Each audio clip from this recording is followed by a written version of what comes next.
everybody, it is a beautiful day out here and we're gonna get outside and move our hens. And I wanted to talk to you guys a little bit about backyard chickens.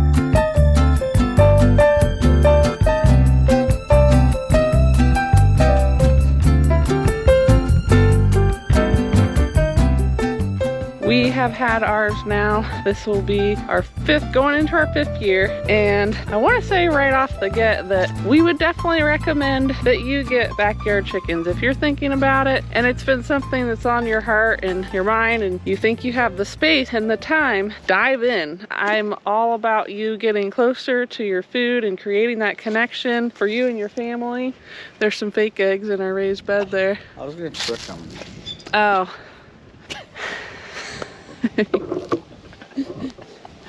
Careful, you're gonna use that.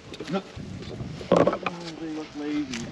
All right, I just wanted to get that out of the way because there's a lot of talk going on about eggs because they're getting expensive again. And I've heard, not seen, but heard that lots of people are running out and getting hens because they want to have cheap, free eggs. And in case nobody's told you, nothing's free. So you might have a lot of hens like us, but there's going to be a lot of input that goes into having those eggs. First of all, you have to purchase the hen. So that's going to be around $4 or $5. I don't know, they might even have gotten more expensive by now. Then you have to feed them every day and you have to house them. We have a mobile setup here where we move them on pasture. All right, this year we are going to start moving them behind our cows so they can scratch the cow patties and we can improve our pasture over time, which is a permaculture method, rotational grazing. But maybe you have a stationary spot that you're going to put your chickens, and that's going to entail a lot more work of cleaning the coop and maybe a deep bedding method to keep them a little bit healthier in that coop with all their poop. So just lots that you have to think about. With moving them,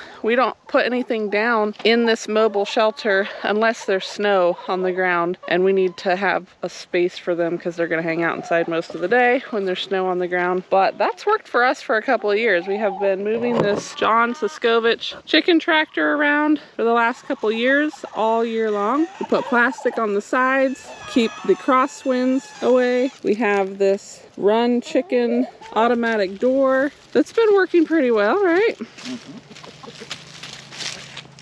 Here they go, they're ready to move, guys.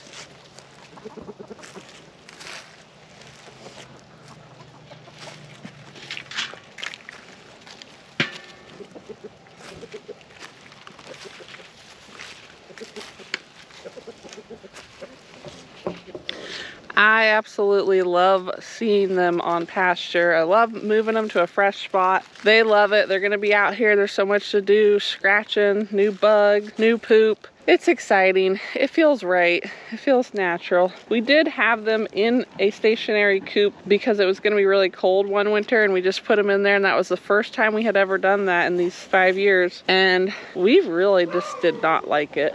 Oh, Charlie's barking at something. So we moved back to this mobile system and we love it. Yeah. There's hens in there. I know, I trapped them in there. I thought it might make it a little easier. One grabbed a piece of sourdough and ran back over there with the bacon. Oh. Where are you gonna put the fence? Out this way?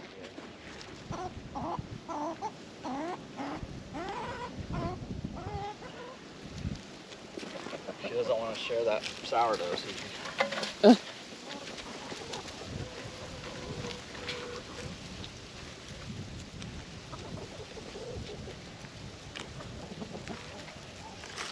Another thing that we didn't necessarily know when we got started with our backyard chickens. It was our first animal that we had ever had on our homestead, is that they don't lay right away. So it takes, for different breeds, it takes different amounts of weeks for them to mature and start laying eggs. So that might be something that you're not aware of. You're not gonna get eggs right away. You're gonna buy the chicken and you're gonna feed them for weeks before they ever start laying any eggs. Another thing that we didn't think about when we got them was what happens when they stop laying eggs. So again, depending on the breed, chickens have a certain amount of years that they're going to lay, and then at some point they're going to stop laying altogether. And either you're going to keep feeding a chicken until they die from natural causes or from a predator, or you're going to be in charge of culling that chicken, which we have yet to do. When they're your pets, it's a whole different story than when you've raised them for meat for 8 weeks and you're putting them in the freezer. These girls feel more like family.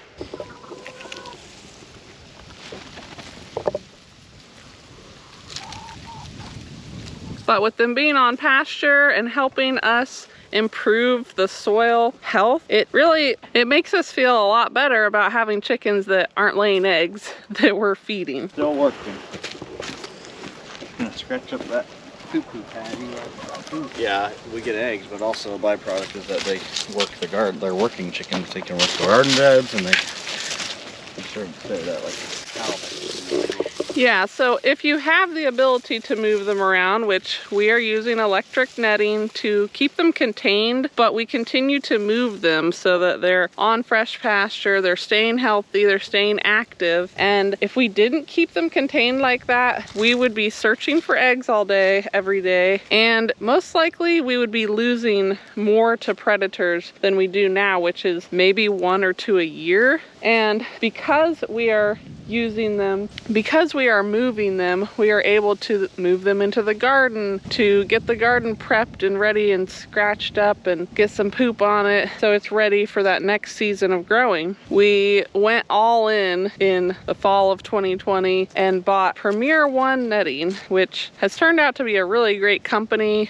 We have no affiliation with them, but we recommend it to a lot of people because their customer service has been really great and their equipment has held up. And whenever we had an issue with, I think, a charger we had an issue with, we called and we got a gentleman on the phone who knew exactly what he was talking about. And at one point we actually had to send one back, and I think it got returned to us, within like 72 hours or something. Is that right? I mean, it was just wild. Oh, okay, we didn't send it out. They sent us parts. They walked Rob through how to fix everything, and they sent parts out, got here within 24 hours. It was crazy. Their solar chargers, there's one there, are a bit pricey, but worth the investment if you're gonna get started with rotational grazing on any scale. Yeah, this is a way to learn rotational grazing. Now we have a better feel how to move the bigger animals. I don't know, getting on.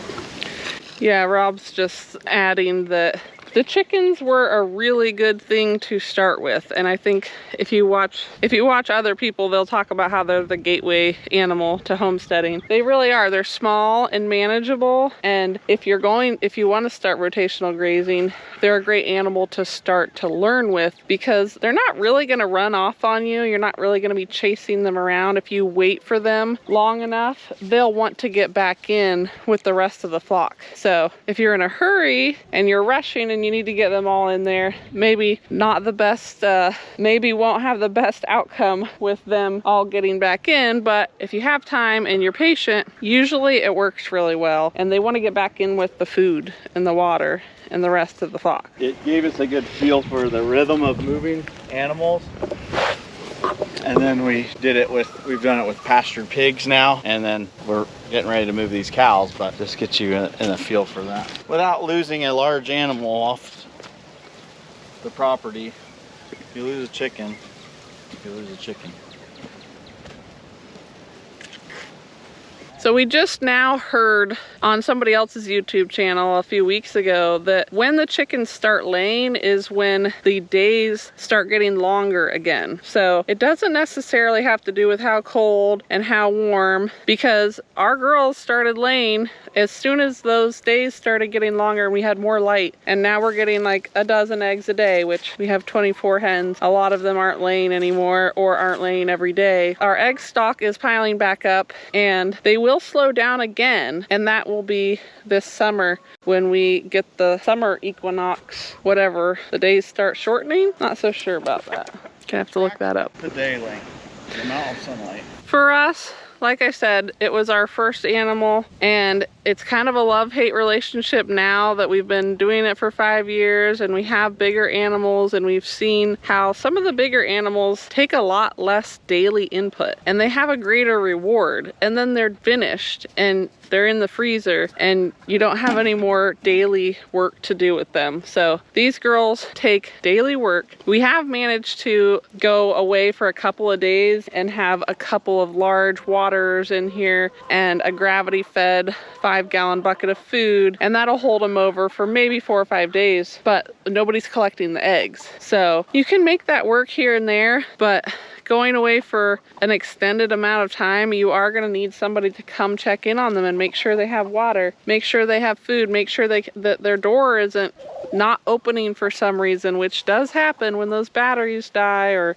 when it gets too icy cold out. So just some things to think about. On the other hand, they give us eggs almost every day, all year long. There is one period in the winter where you may not be getting any eggs, no matter how many chickens you have, no matter how old they are. That happened to us this year, even though we raised new hens last spring. So they give us and they output every day. We're inputting work to them and they're outputting eggs pretty much every day, and we're eating them every morning. Another thing that we thought about, didn't necessarily know, was that you don't have to have a rooster. I think we did some research on this. Your eggs will get fertilized when you have a rooster, but you don't have to have a rooster for the hens to be producing eggs. Anyways, with all the egg fuss going on, I just wanted to talk a little bit about hens and what our experiences with them have been on our little homestead, and let you guys know that we would definitely recommend that you at least try it if it's something that's been on your heart.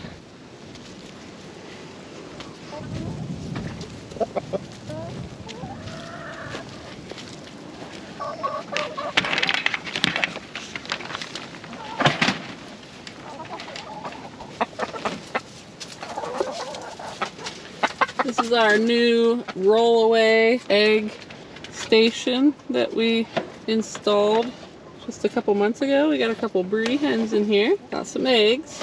I have to kick those girls out, get these eggs.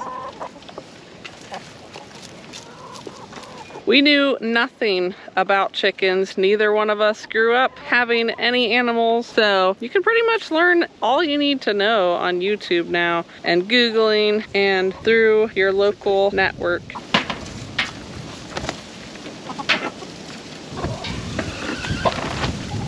I gotta get these girls out of here. Say about how these ones, Yeah. one of these. Yeah. Hatch eggs. These same 2 girls I keep finding. He's gonna kick the broody ones out. Bye-bye. I'd really love to let them hatch some eggs, which we've also done. Yeah. Letting a broody hen lay on fertilized eggs and hatch them was one of the highlights of our Where'd that broken homestead. egg come from? Did it just... It might have fallen off her butt. She had it tucked up under her. Yeah. Oh, well, look at that beautiful yolk, and it was fertilized too. Wow. That would have hatched a chicken, but now you're gonna eat it.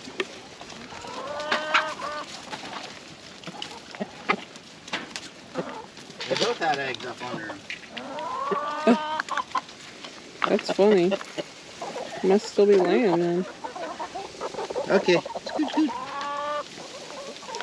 All right, guys. thanks for watching our little chicken video today. Please like this video, subscribe to our channel to follow along. It means so much to us. We just hit 350 subscribers, and it doesn't seem like a lot, but when you think about that many people being in a room together, it's kind of overwhelming and exciting, and we're just thrilled to be sharing our little life on YouTube and inspiring others and meeting people, and we love all the comments. So thanks for watching. We'll see you in the next one.